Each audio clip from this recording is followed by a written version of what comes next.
when I reflect on today, it was when Sona, the founder of CaringBridge, when she accepted my invitation to speak at the Good Leadership Breakfast, everything changed. I had no idea she was such a rock star. We had about 75, maybe 90 people in the room, but the day she spoke, we went up to over 150. And everybody came back. Everything changed for us. So when we talked, I gave her that context and said, you know what? It'll be an honor to have you come back. So I'm about to introduce you to someone that I have a lot in common with. We both grew up in homes of music. I am not a lawyer. She is. She also knows a whole bunch about technology and how to motivate consumer behavior. So I can't think of anybody better than to be the leader of an organization that's basically the Facebook or Amazon of online healing communities. So please join me in giving a wonderful Good Leadership Breakfast welcome to Liwanag Ojala.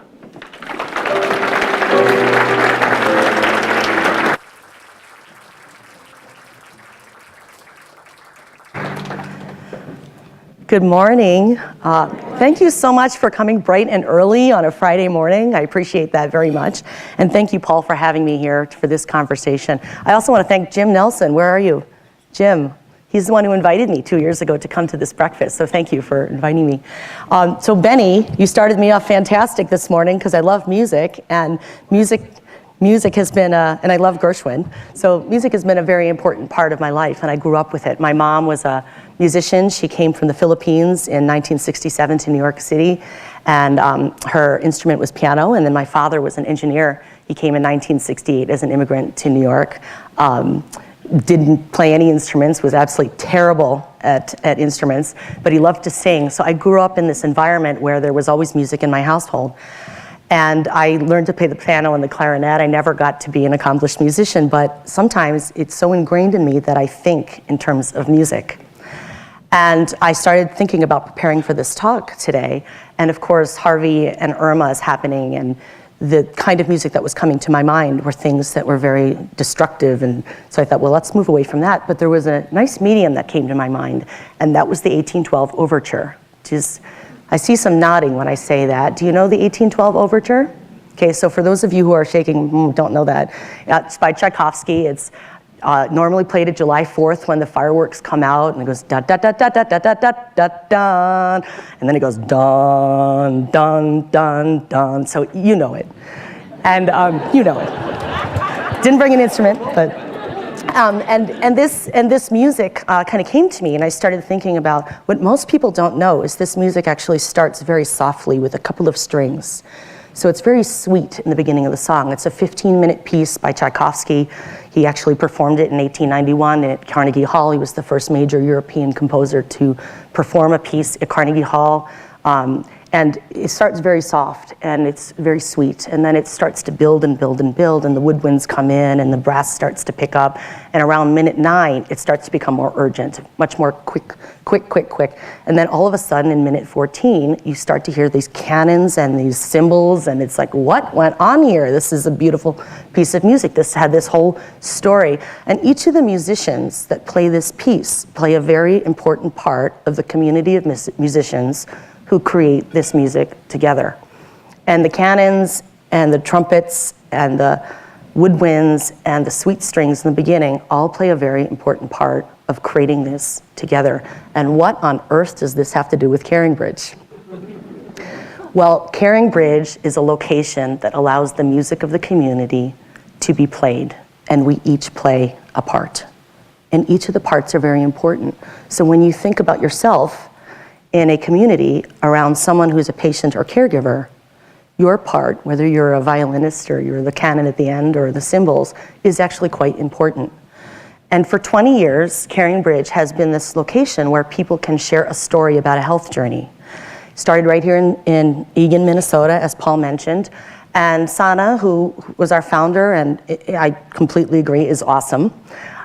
She said, I want to help my friend Joanne, who's having a premature baby, and how do I help her as a software engineer?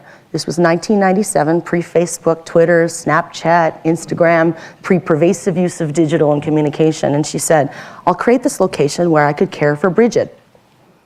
And unfortunately, and meanwhile, her mother, Joanne, was also experiencing her own health crisis during this time. And so Bridget only lived for, unfortunately, about a week. But her legacy is what became CaringBridge today, 20 years later. We just celebrated our 20th anniversary on June 7th. And when I think about CaringBridge as this location to tell stories, I'm very proud of the fact that we're a nonprofit organization. Our mission is to spread love, hope, and compassion in the world, making each health journey easier. And so I'm going to tell you a couple of statistics that you may not know about CaringBridge, about our reach, because many people in the room do know CaringBridge, and because we've been a Minnesota organization. But today, we will have several 100,000 people visit a CaringBridge site. And a CaringBridge site is created every 6 minutes. So think about how many sites that is in just the time that we have here together. And this year, 25 to 30 million people will visit a CaringBridge site. That's a unique visit on the website.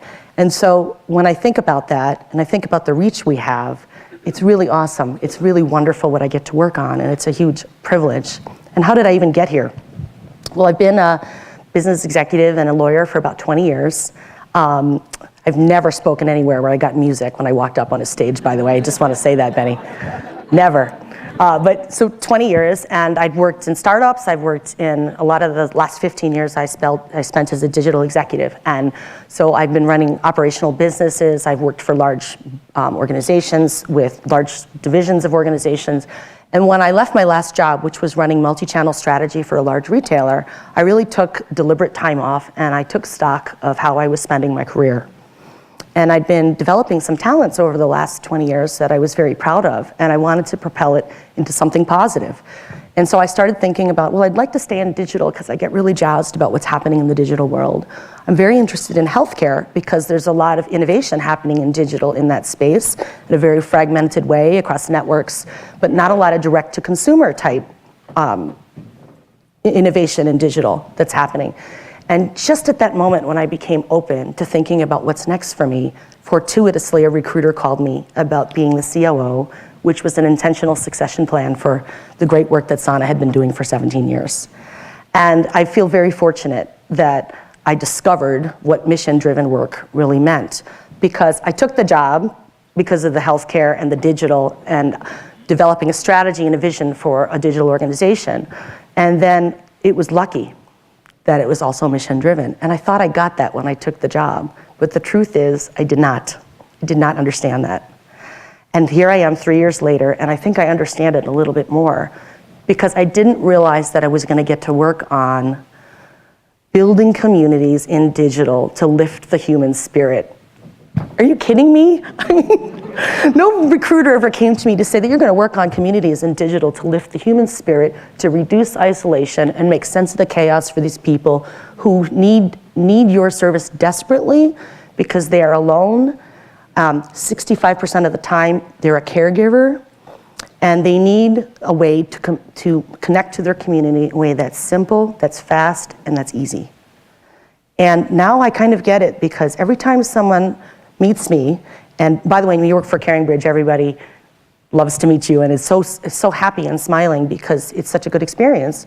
But when they meet me and they tell me about a CaringBridge site that they follow, I try to follow it. And actually, it's my Monday morning routine. After we meet with the team for 15 minutes in the morning, I go to my desk and I kind of catch up on the journal posts. And you become so connected to people. And I don't know a lot of these people, but that idea of being part of the community is so compelling and so important, because it's important that they know that you're listening. So let me pull on the string of the orchestra and music analogy I was using earlier.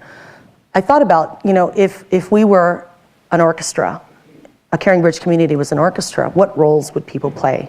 Well, the patient is part of the community. They're probably playing an instrument somewhere in this 1812 overture, right? And each of us are different instruments in that community. So you might be the sweet friend in the beginning of the song. You might be the one that's like, okay, let's go. I'm the canon. I'm going to take care of stuff. I'm going to get things done. And you might just be that constant person in the middle who's just playing the harmony all throughout. I started to think about who's the caregiver in this orchestra. Any guesses? conductor, I heard it. I thought it was the conductor too. But I started to think about it. I think they're the percussionist. The percussionist plays multiple instruments. They're in the back and sometimes unseen. And you know, you've been to an orchestra concert where the conductor goes like that and everyone stands up, still can't see the caregiver. Still can't see them. And they're not the conductor because they would never take a bow. They do this work because they care deeply about their patient, and a very important thing that they do is they keep the rhythm of the music and the community going. They are the constant beat to make sure that things are progressing along. By the way, there's 6 or 7 instruments back there that they're dealing with, and they do it all so well. But what is your role as a community member? What instrument are you playing? And do you feel a responsibility to play one? So I'm going to tell you a little bit about how we are positioning ourselves from being a storyteller vehicle, which is what we've been, and also very important, because it's help for catharsis, it's help for making sense of the chaos, it's help for communication that's simple. But how do we shift the strategy of the organization to about the activation of the community? And that's really what we're working on at CaringBridge. How do you activate this community, but also propel a responsibility by the community to respond in a way that the author wants? That doesn't exist today.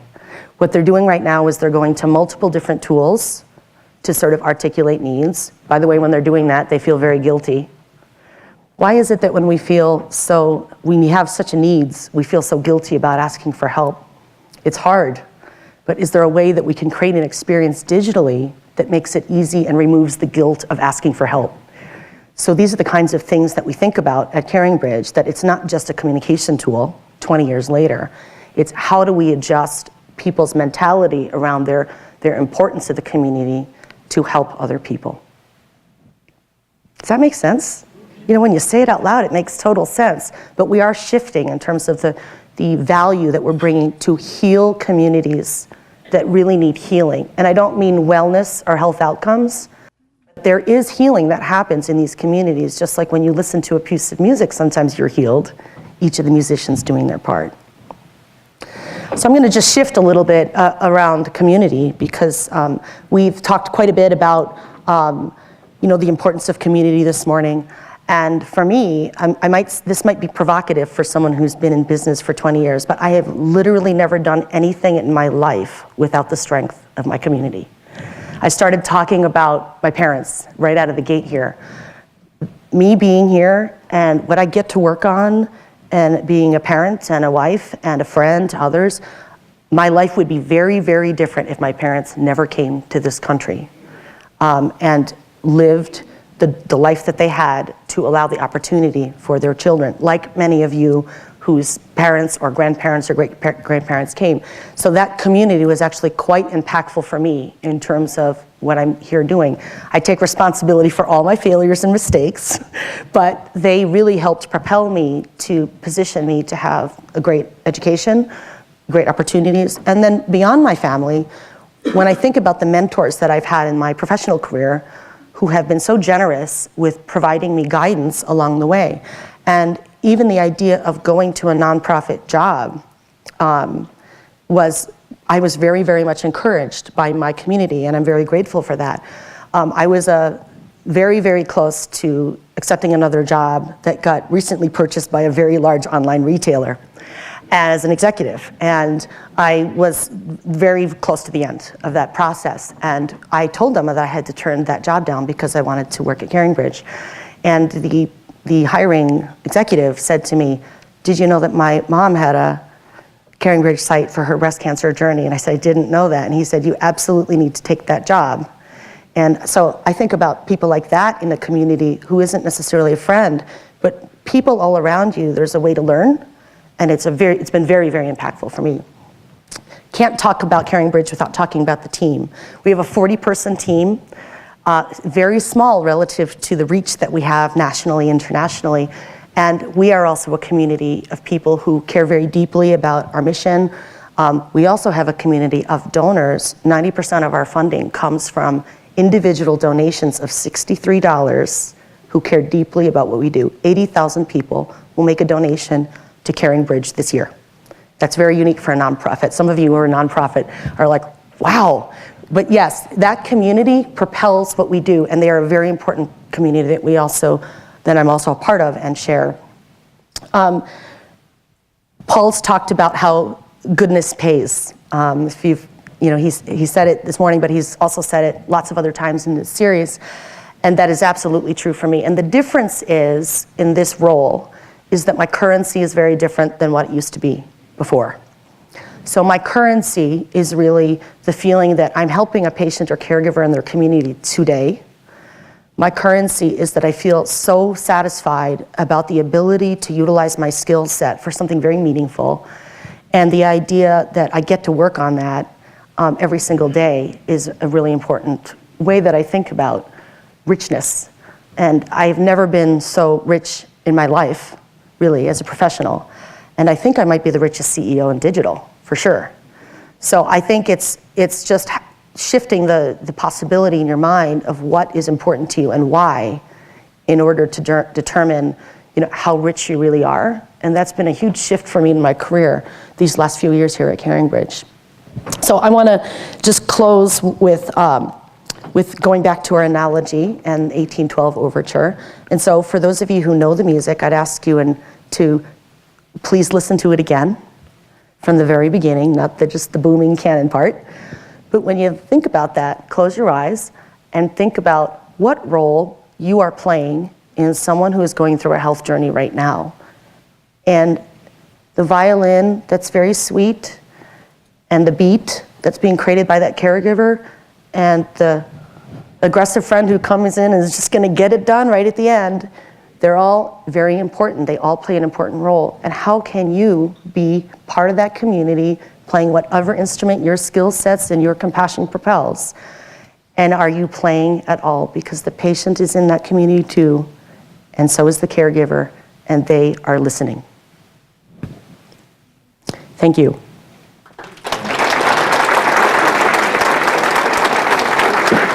Wonderful. Thank you so much. Thank you. So as Julie talked about earlier, we've framed these programs around these concepts around the 7 F's, and today we're talking about friends. And there's a discussion question in your table program. What CaringBridge has done is created a community where friends who all over the globe can collaborate to create a healing community for people who need it. So please talk about, how do the friends in your life actually affect your leadership? You got about 7 minutes for this conversation. Ready, set, go. So I've got this 1812 Overture just popping in my brain. So I thanked her for that. We both share this musical heritage, which is awesome. I'm really fascinated. I've had this visual in my head of you on Monday mornings going through these CaringBridge sites. What an awesome exercise. Can you share with us one of the most vivid stories that you've come across lately that'll really help us understand the power of CaringBridge? Yes, I mean, my mind can go to lots of different places, but I'll share a recent one, and it's a public site. So first of all, we do respect people's privacy. If it's not a public site, I don't talk about it, I don't go to it, I don't look at it. But this is a public site. Her name's Carolyn Wright, and she is in Seattle. She has terminal brain cancer, and she has 2 children who are, I think he's now 3 and 4. They were 2 and 3 when she started on this journey. And she started a Kickstarter campaign because she wants to create a book from her CaringBridge journal posts so that her children, when she passes, can hear her voice. I mean, it's heartbreaking. It's really heartbreaking. She's quite an accomplished writer and a chef from Brooklyn, New York, and now she lives in Seattle with her family. But Carolyn Wright, it's a public site on CaringBridge, and I will say it's very hard to read. She's a beautiful writer, and she is a writer professionally, but it's when she talks about what she's trying to impart to her children, you can't help as a parent to think about, what am I doing right now? I don't have terminal brain cancer. And how am I living my life and showing up to my kids when this woman is struggling with knowing that she will not be here when her kids grow up? So, I mean, it's stuff like that all the time. There's always Kleenex in my office. Yeah, okay. Yeah, that's what I was going to ask next. It's hard to separate, but it's very grounding to hear this. What I've been so fascinated about my journey with CaringBridge is that it hasn't always been a terminal journey. No. And it is equally as uplifting to follow someone's story who actually had a healing and is now thriving Yes. again. And that to me is, that changed my perspective on Caring Bridge. Yes. How about yours? Well, a lot of people say that Caring Bridge is for the deaf and dying, and that's just not true. Yeah. It is absolutely not true. There's stories of hope and strength and celebration, and certainly there's memorialization. People do die, and people do come out of health journeys, and people live with chronic illnesses, and it continues. So what's been fascinating for me when I came to the organization is when we looked at the data, it's not about the death and dying. Most people do get through this, and then they have something else that comes out of it that's very positive and powerful. So we haven't talked about this yet. You are a very active mom and wife. So this job at Caring Bridge, what have you learned in this job that's made you better at home? Well, we should ask my husband. Right? You always have to ask the other person. Well, first of all, I will start with saying that I have the luxury that a lot of professional women or professional men or women have, which is that he is a stay-at-home dad. So he's been home with our kids for about 9 years. And I do not get to do what I do, talk about community, unless he is supportive of all sorts of choices we've made in my career. But I think the difference from I'm a lot happier because of my currency. But the other thing that's different in terms of the kids is you don't have to do this just because you go from for-profit to nonprofit. You could do this anytime. But the conversation used to be about when we would have that, when would we go here, when would we get to do this thing, and now the conversation is whether, and being very thoughtful about why are we doing and spending our time this way as a family, and is it the most important priority? Because that shifted for me when I went to the nonprofit world.